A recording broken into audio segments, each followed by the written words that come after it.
Que le cagan, ¿no?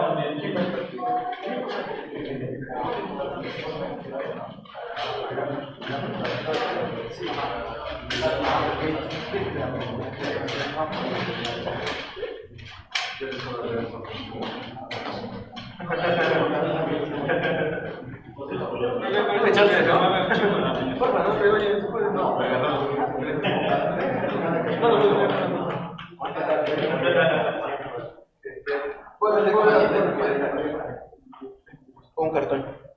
Mira. Si quieres. No, güey, si quieres, no.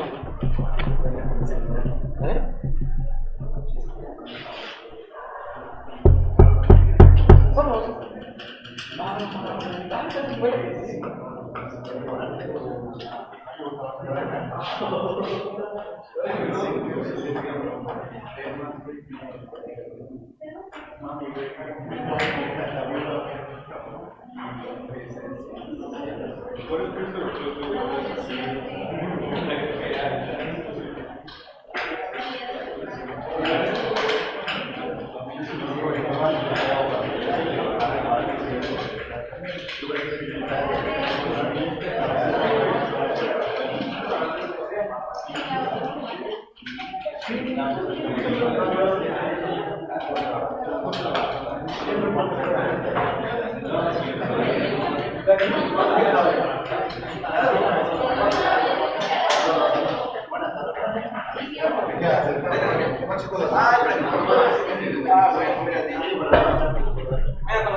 ¿El Fidel?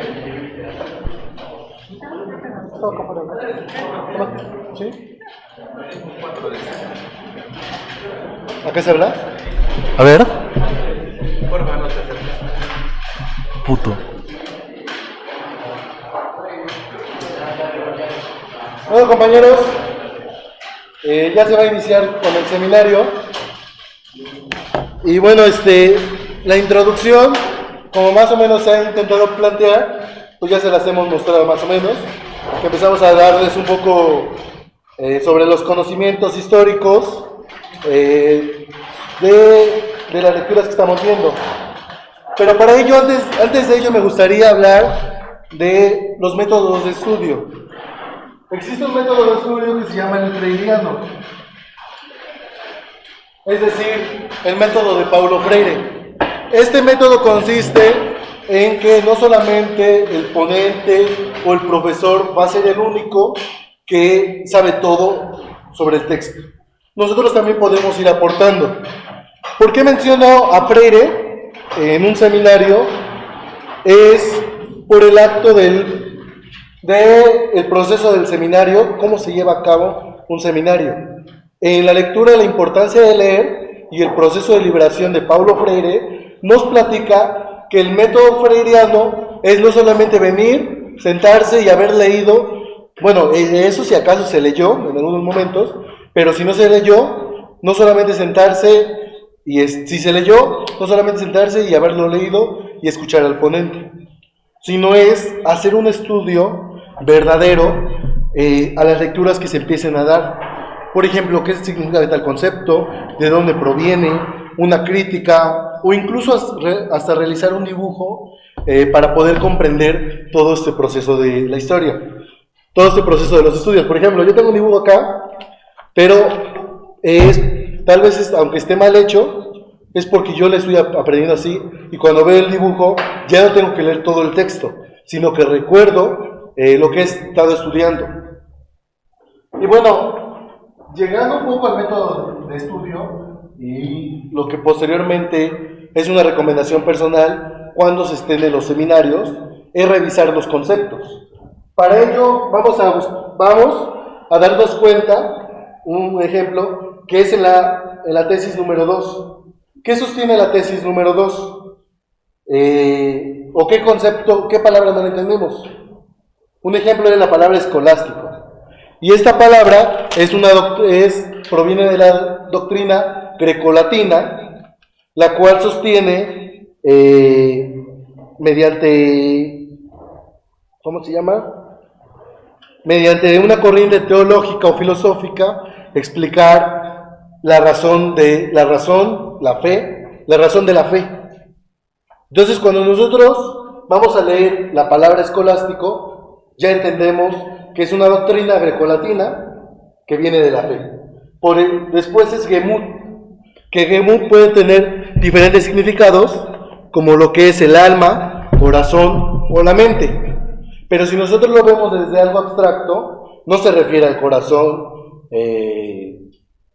pues biológicamente, ¿no? De una parte del cuerpo del ser humano, sino que se refiere a ese espíritu de combate o de lucha o ese espíritu revolucionario. Pero nos damos cuenta que entonces esto abstrayéndolo nos da hacia lo que es la idea, ¿sí? Cuando menciona que Gemut es el alma, el corazón o la mente, lo reducimos a la idea. Posteriormente nos vemos con Burgelichi Seyeshah. El texto que yo les envié es muy importante. Si se dan cuenta, está en alemán y está en español.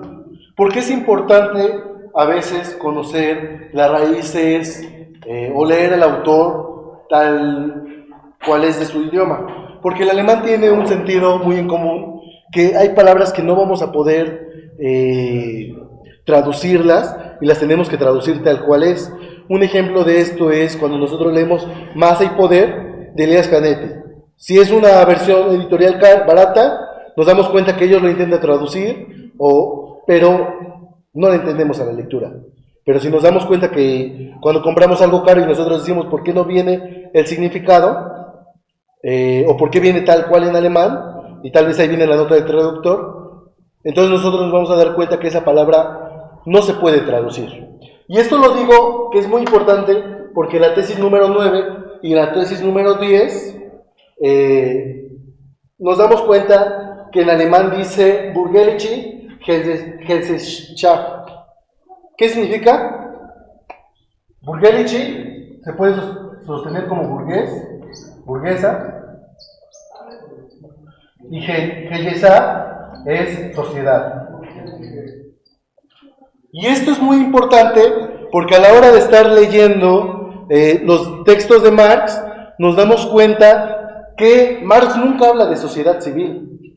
En realidad son las malas traducciones que nos han dado, es el mal traductor, y esto lo recalco porque si se dieron cuenta de toda la lectura que se les dio sobre la crítica a la filosofía del Estado de Derecho de Hegel, posteriormente sigue otra lectura, que es la crítica sobre la crítica de la filosofía del Estado de Hegel. Y luego nosotros nos damos cuenta, en esta página, por ejemplo, del derecho constitucional, que es prácticamente la primera, que dice que no porque se llega a traducir de acuerdo a la literatura italiana o inglesa también,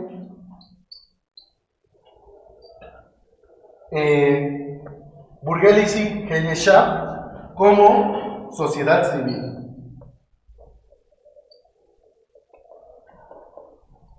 Y esto es muy importante de entender como sociedad civil, porque ahí hay una postura que la sociedad civil, de cierta forma, es una teoría de la derecha, en algunos casos, o idealista.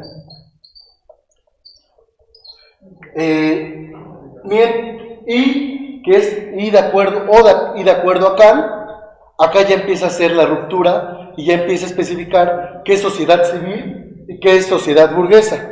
¿Sí? Porque porque a final de cuentas sociedad civil nosotros lo podemos entender como el conjunto de individuos que se reúnen, se organizan para, mediante una vía institucional, hacer un trabajo para cambiar la realidad. Mientras que la sociedad burguesa podemos entender que es la unión de una sociedad, un grupo de los burgueses que se llegan a reunir para mantener sus intereses particulares, que sería de empresarios, por así llamar.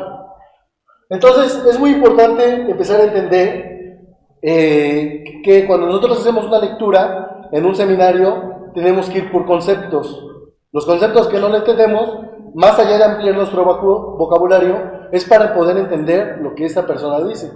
Por eso es muy importante, y algunos marxistas se han encargado, pues también estudiar el alemán, o incluso el ruso en el caso para entender a Lenin, porque hay palabras que no se pueden llegar a comprender fácilmente.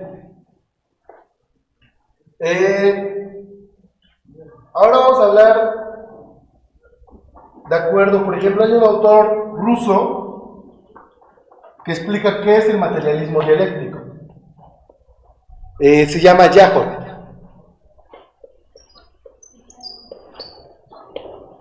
Y este autor nos empieza a platicar que la lucha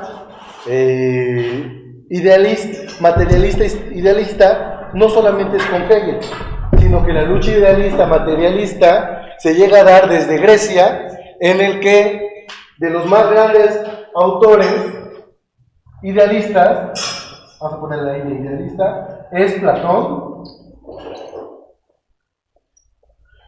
Posteriormente su alumno utiliza un término, un método muy diferente, que es el materialismo.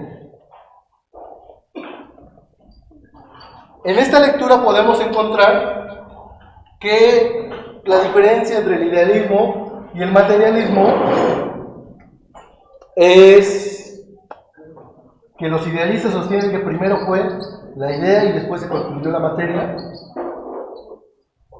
He ahí la corriente religiosa, que cuando nosotros les preguntamos cómo se crea Dios, no estoy hablando de los griegos, sino ya desde una forma idealista cristiana, pero nosotros le preguntamos Dios, ¿quién lo crea? Y ellos responden, nadie, Él se crea así, porque para ellos primero es la idea, primero surgió la idea y posteriormente surge la materia.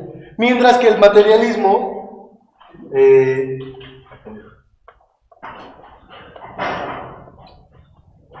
sostiene que primero fue la materia y después la idea. He ahí, por ejemplo, la controversia entre la creación del universo.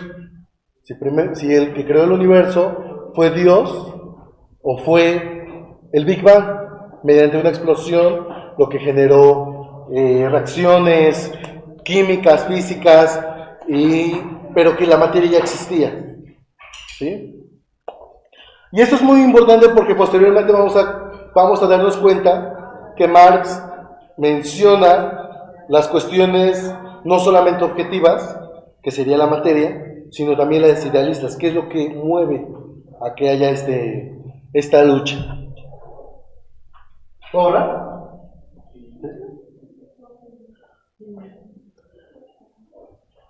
Y bueno, vamos a platicar ahora unos chismecillos por ahí de la historia de las 11 tesis de Feuerbach. Nosotros pensaremos que ¿cómo se llama? Marx se tiene relatado que escribe en 1845 las 11 tesis. Pero estas tesis se plantea que solamente eran para él, eran escritos simplemente para él y no tendrían que irse a dar a conocer, no iban a ser publicados. Eran como los fundamentos a priori o los axiomas para Marx. Pero En 1888, después de la muerte de Marx, Engels es el que publica las 11 tesis. Ya saben que Engels era muy fan de Marx, al parecer, y todo lo que no publicó Marx, él sí lo publicaba. Entonces, ahí es donde entra. Pero estas tesis, si nos damos cuenta desde la primera tesis, Marx se pone a sostener, primero, fue el materialismo de antes, y el de ahora es esto. Él hace la ruptura entre lo de antes y después.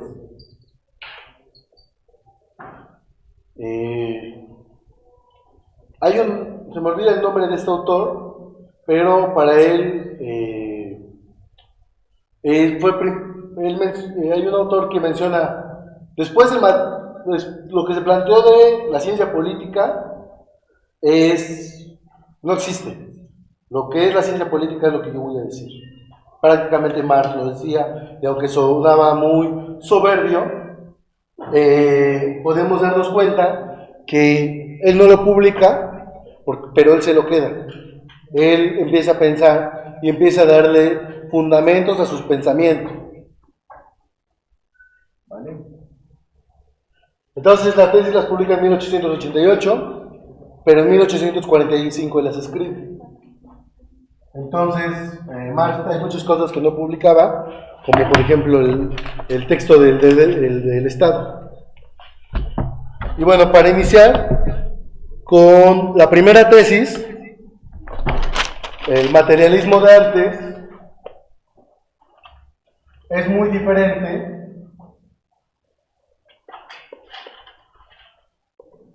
al marxismo, ¿sí?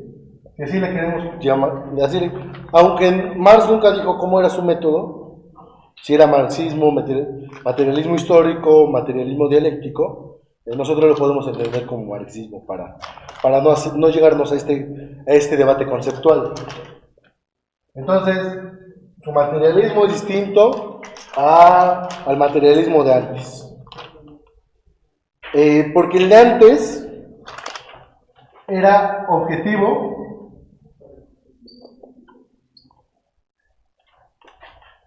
y no solamente objetivo, sino era objetivo porque se basaba en lo sensorial.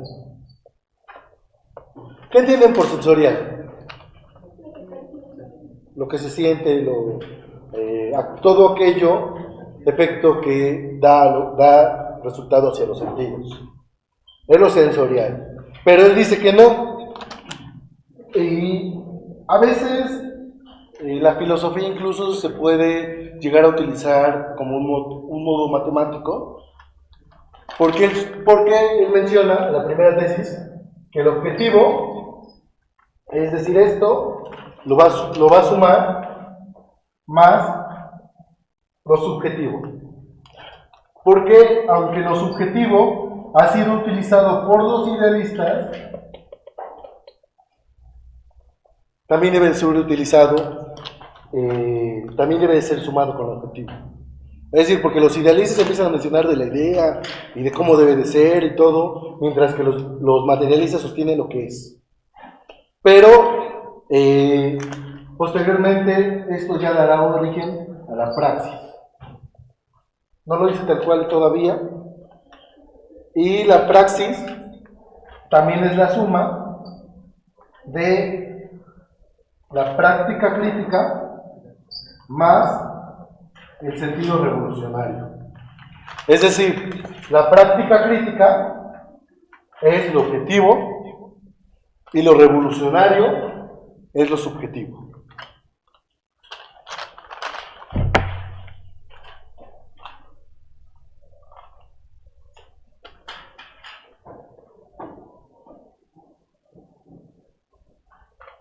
Y ya posteriormente nos damos cuenta que otra vez en la segunda tesis, aunque nosotros lo creemos redundante, empieza a mencionar ya otras bases en las que él empieza a mencionar que toda teoría se debe de llevar a la práctica, ¿sí? Todo lo que se llega a teorizar no solamente es mencionarlo o no solamente es decirlo. Un ejemplo es las cuotas de la inscripción son muy caras a la universidad. Ok, ya sabemos que son muy caras, y ahora, ¿qué hacemos? Ya entra ahí el sentido práctico y ya no solamente se está teorizando, sino se está llevando a un qué hacer. Pero si por ejemplo nosotros nos ponemos a realizar manifestaciones, nos damos cuenta, los que ya han estado en algún movimiento, que llegan compañeros apáticos y dicen, ¿para qué haces eso? ¿Por qué realizas eso? Y nosotros nos quejamos incluso de ellos. Y los criticamos a ellos mismos que nos están criticando, porque nos están criticando. Se escucha así, nos están criticando, pero porque ellos, estamos criticando a ellos porque ellos nos critican, y así. Pero no nos damos cuenta en algo esencial, que a final de cuentas no es la culpa del que nos critica, sino la culpa de la misma educación, de las circunstancias en las que está viviendo y de la educación que tuvo, ¿sí? Incluso los teóricos llegan a padecer esto. Los teóricos sostienen sus posturas porque están viendo una parte de la realidad, no están viendo la realidad en totalidad, porque ver la realidad en totalidad pues sería muy difícil, ¿sí? Por las cuestiones temporales. Pero solamente están viviendo también un periodo. Por ello existen teóricos que hablan a favor de la monarquía, o por ejemplo Hegel, o Maquiavelo, más fácil. Maquiavelo está hablando a favor del principado, y algunos teóricos sostienen que Maquiavelo es un grupo, está checando por lo totalitario, pero él está pensando en realidad en una unificación porque se da cuenta que en sus reinos hay guerra, en los reinos de Italia hay guerras. Entonces él sostiene una postura de unidad, pero a través de una persona. Posteriormente en otro libro ya sostiene las cuestiones de la república.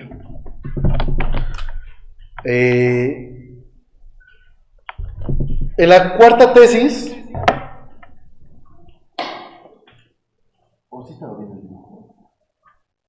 nosotros podemos hacer esto, ¿no? Para poder comprender más rápido la cuarta tesis. Está doblada, ¿no? Entonces lo que él menciona es que, que Louis Feuerbach lo que intenta es desdoblar, ¿sí? Y comprender la realidad desde una forma más concreta. Pero por ejemplo, está la hoja doblada y la vuelve a abrir, porque una vez abriendo la hoja y checando todo cómo está la hoja, puede entender la totalidad y cómo es de que llegó a este doblaje, a esta ruptura, ¿sí? Pero aunque él la quiere desdoblar, se le olvida que hay otros sensores, que es el de sentir, si es lisa o si es rugosa, y eso es lo que le falta a la hora de comprender la realidad. Bueno, la sexta no la entendí, sinceramente, me hizo difícil. Ahora, menciona Feuerbach, no ve, por tanto, el sentimiento religioso, es también un producto social y que el individuo abstracto que él analiza pertenece en realidad a una determinada forma de la sociedad. ¿Sí? A pesar de que él empieza a comprender cómo es otra vez la realidad, no se da cuenta que aunque nosotros no lo veamos, existe algo también esencial. ¿Sí? Por ello es de que se menciona que Marx no solamente es materialista, ¿sí? No solamente ve el método histórico, sino que también entiende la dialéctica y por tanto también entiende de cierta forma al sujeto como tal, ¿sí? está entendiendo el por qué el sujeto se mueve de una forma. ¿Por qué el sujeto, regresando a la tercera tesis, llega a sentir ese sentido religioso de pertenencia? Bueno, ese sentido de pertenencia religioso. ¿Por qué él llega a creer? Porque hay una fuerte, en esa época, hay una fuerte crítica hacia la religión, ¿sí? Pero si eres materialista, por lo tanto eres religioso. Por ello es una falacia mencionar que los marxistas no pueden ser religiosos. Si nos vamos nosotros hacia los orígenes históricos, el primer comunista no fue Marx, ni fue Orwell, ni fue Feuerbach, ni fue Proudhon, sino el primer comunista fue Cristo, de acuerdo al texto de Rosa de Luxemburgo. Los primeros comunistas fueron los discípulos, porque se acostaban en camas de piedra, se pasaban el pan, cada quien agarraba la parte que le correspondía, tomaban de la misma copa.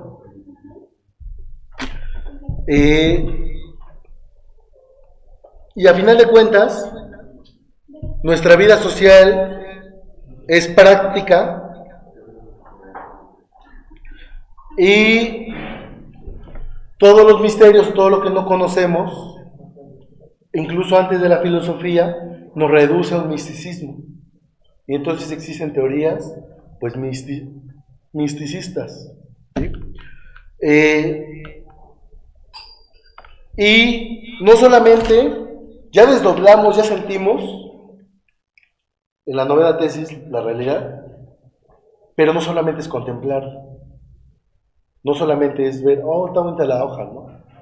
O qué mala onda que nos estén cobrando demasiado esto, ¿no? A la hora de ir a pagar impuestos o que el de tránsito nos esté multando, qué mala onda. Hasta ahí quedamos.